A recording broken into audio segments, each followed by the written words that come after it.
I remember growing up and buying black was a terrible thing. Like, you don't want to do that. You don't want to buy black for what? Now I look at it.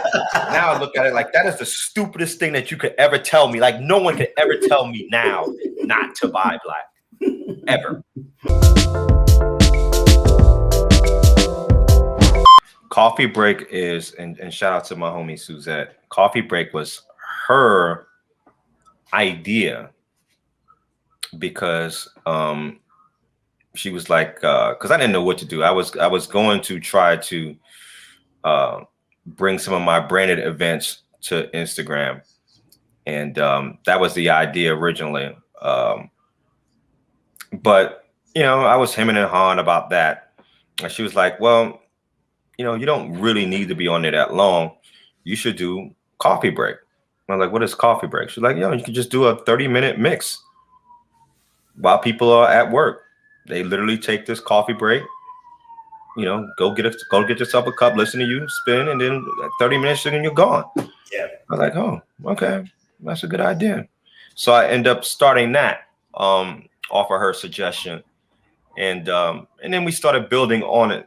People like the idea, they like the concept, and then we started building on it and starting to incorporate coffee and tea for real, to the point where we were, each week we were on Instagram on a Wednesday trying out different minority-owned coffee and tea companies. Yeah, I remember you were talking about that, which I think was really dope, because that's something that like I'm a coffee person.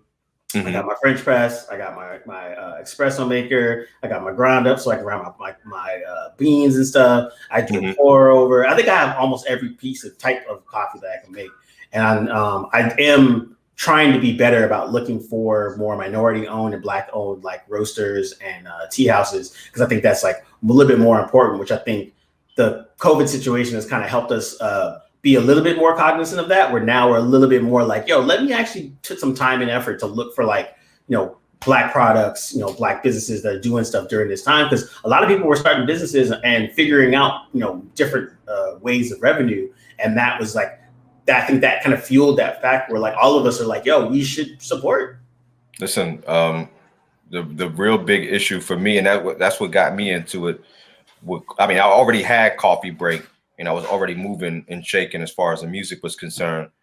But the civil social unrest of last summer, late last spring, last summer, really got us to be like, listen, for minority people, I remember growing up and buying black was a terrible thing. Like, you don't want to do that. You don't want to buy black for what? Now I look at it. Now I look at it like that is the stupidest thing that you could ever tell me. Like, no one could ever tell me now not to buy black, ever. You might get smacked.